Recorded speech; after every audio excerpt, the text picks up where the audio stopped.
시청자 여러분 안녕하십니까? VOA 모닝뉴스입니다. 첫 소식입니다.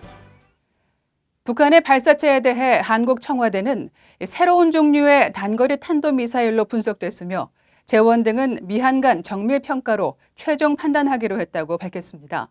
그러면서 이런 북한의 행위는 군사적 긴장 완화 노력에 도움이 되지 않는다면서 강한 우려를 표명했다는 입장을 밝혔습니다.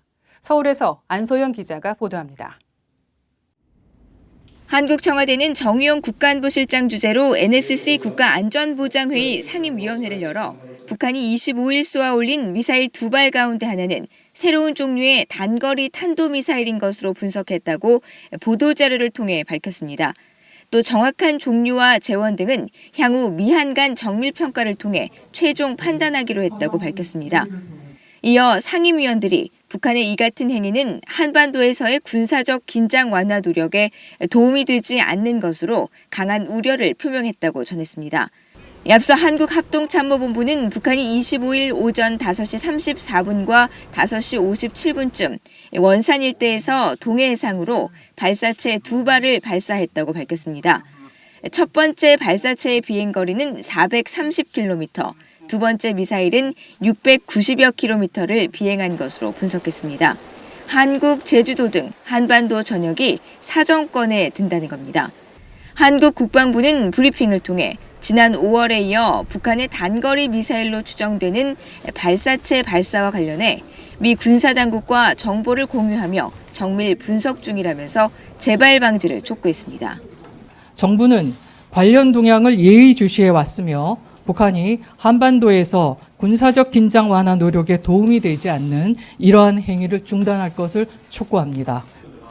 국방부는 그러나 북한의 잇따른 미사일 발사에 대해 한 단계 더 나아간 대응이 있어야 한다고 보느냐는 기자 질문에는 현재로서는 행위 중단에 대한 강력한 촉구만 생각하고 있다고 밝혔습니다.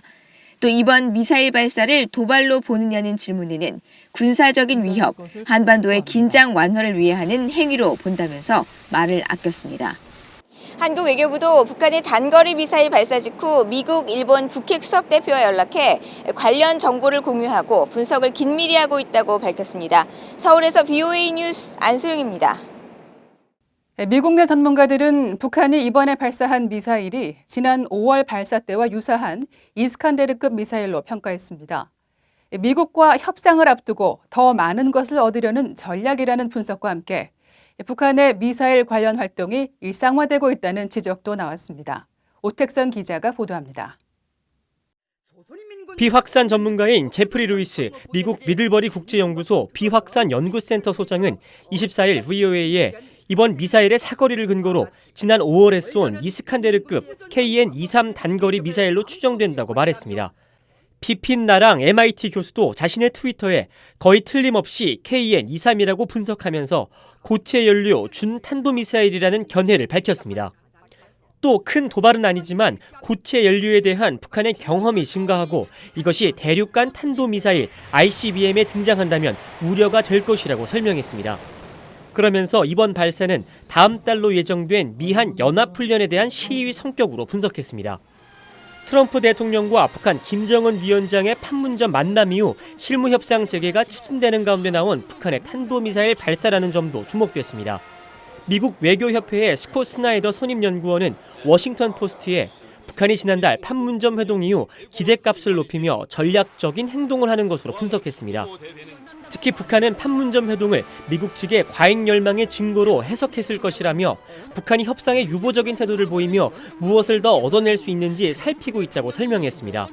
에이브러햄 덴마크 전 동아태 부차관보는 북한이 미국의 심각한 반응을 불어올 만큼 도발적이지 않으면서도 관심을 얻어내려고 수위를 조절했다고 해석했습니다. 그러나 이런 행동은 정상회담과 여러 수사에도 불구하고 북한은 여전히 매우 위험하다는 것을 보여준다고 지적했습니다. 미 과학자연맹의 애덤 마운트 선임연구원은 미 언론에 북한이 핵탄두나 장거리 미사일을 시험하지 않는 한 미국은 다른 행위를 반대하거나 저지하려 하지 않을 것이라는 게 현재의 합의라고 주장했습니다. 이 때문에 북한의 핵과 미사일은 이제 일상적으로 개량되고 전시되며 시험되고 있다고 꼬집었습니다. VOA 뉴스 오택성입니다. 일본의 아베 신조 총리는 북한 단거리 탄도미사일 발사와 관련해 일본 안전 보장에 영향을 주는 사태는 없었다고 말했습니다. 아베 총리는 25일 휴양지인 후지카와 구치코마치에서 기자들에게 이같이 말하고 앞으로 미국과 긴밀히 협력해 나갈 것이라고 밝혔다고 교도통신이 보도했습니다. 반면 이와야 다케시 방위상은 이날 기자들에게 북한의 미사일 발사와 관련해 대단히 유감이라며 북한이 발사한 미사일이 탄도미사일이면 유엔 안전보장이사회 결의를 위반한 것이라고 말했습니다. 중국은 한반도 정세 완화를 위해 북한과 미국이 조속히 대화를 재개해야 한다고 밝혔습니다. 화춘잉 중국 외교부 대변인은 25일 정례 브리핑에서 북한의 미사일 발사에 대한 논평 요청에 이같이 말하며 이를 통해 한반도 문제의 정치적 해결 프로세스에 새로운 진전을 추진해야 한다고 촉구했습니다. 또 미국과 북한은 얼마 전 판문점에서 만나고 실무 협상을 재개한다는 공동 인식을 달성했다면서 한반도 문제 관련국들은 반드시 쉽게 얻을 수 없는 대화와 완화 국면을 소중히 여겨야 한다고 강조했습니다. 이런 가운데 앞서 중국은 최근 발표한 국방백서를 통해 한국에 배치된 미국의 고고도 미사일 방어체계 사드가 지역 균형을 파괴하고 있다고 주장했습니다. 미국의 전문가들은 미한 동맹의 균열을 노린 것으로 분석했습니다. 김동현 기자가 보도합니다.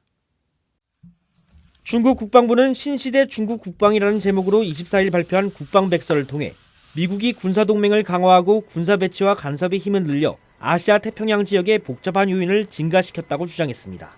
그러면서 대표적 사례로 한국 내 사드 배치를 거론했습니다. 미국이 한국의 사드 체계를 배치해 지역의 전략적 균형을 엄중하게 파괴했으며 지역 국가의 전략적 안보 이익에 엄중한 손해를 끼쳤다는 겁니다. 중국이 이처럼 사드 문제를 다시 거론한 건 명백히 미한 동맹 분열 의도가 있다고 전문가들은 분석했습니다. 미국의 미사일 방어 체계에 편입한 유럽 나토 국가에 대해 러시아가 문제 삼는 방식을 그대로 답습하면서 미한 동맹의 균열을 시도하고 있다는 겁니다. Russia has been able to use missile defense as a wedge issue between the United States and its allies, and I think China is trying to do the same. 이현 부국장은 또 한국 정부가 사드를 추가 배치하지 않고 미국의 미사일 방어 체계에 편입하지 않겠다고 중국에 약속한 건 미봉책이었다는 점이 드러났다고 말했습니다. 사드는 순전히 방어용임에도 미국의 책임을 전가하면서 한국 내 여론 분열을 시도하려는 중국의 의도가 보인다는 지적도 나왔습니다. So the Chinese have used this to sort of test South Korea to try to divide the population of South Korea and try to see how much they can get away with from bullying. 중국 국방백서는 또 일본에 대해선 군사안보 정책 조정을 통해 2차 세계대전 이후 체제의 변화를 시도하고 있으며 호주는 미국과의 군사동맹 정책을 강화하고 있다고 지적했습니다. 반면에 중국은 지역 안정과 평화에 적극 기여하고 있다고 주장했습니다. 중국 국방백서는 한반도를 분쟁 지역으로 지칭하며 한반도 상황의 긍정적인 개선에도 불구하고 여전히 불확실성에 직면해 있다고 평가했습니다. 그러면서 중국은 정치적 해결을 위해 건설적인 역할을 하고 있고 특히 유엔 안보리 대북 결의를 완벽하고 정직하게 이행하고 있다고 주장했습니다. VOA 뉴스 김동윤입니다. 북한 리용호 외무상이 다음 달 초 태국 방콕에서 열리는 아세안 지역안보 포럼 ILF 외교장관 회담에 참석하지 않을 것으로 알려졌습니다. 한국 언론들은 25일 외교 소식통을 인용해 북한이 최근 ILF 주최국인 태국에 리 외무상의 불참을 통보한 것으로 안다고 보도했습니다. 북한 외무상이 ILF에 참석하지 않은 것은 지난 2003년 이후 처음으로 이번에는 리 외무상 대신 외무성 고위 간부를 대신 보낼 것으로 알려졌습니다. 이에 따라 ARF를 계기로 이뤄질 것으로 기대됐던 마이크 폼페오 국무장관과 리용호 외무상과의 고위급 접촉도 무산될 가능성이 커졌습니다. 북한이 러시아 어선에 승선했다가 납포돼 9일째 억류 중인 한국인 선원들의 송환 문제와 관련해 여전히 답을 하지 않고 있는 것으로 전해졌습니다. 한국통일부 당국자는 25일 기자들과 만나 이날 오전 개성 남북공동연락사무소 연락대표 접촉에서도 북한 측이 한국인 선원 문제와 관련해 아직 위에서 통보받은 바가 없다는 취지의 반응을 보였다고 밝혔다고 한국 언론들이 보도했습니다. 러시아 어선 샹하이린 8호는 지난 17일 기관 고장으로 표류 중 동해상 북한 측 수역에 들어갔다가 단속에 걸려 북한 원산항에 인도된 것으로 알려졌으며 러시아 국적 선원 15명과 한국 국적 선원 2명 등이 억류된 상태로 북한과 러시아 사이에서는 송환 논의 등이 이루어지고 있는 것으로 알려졌습니다. 이상으로 VOA 모닝뉴스 마칩니다. 시청해주신 여러분 고맙습니다.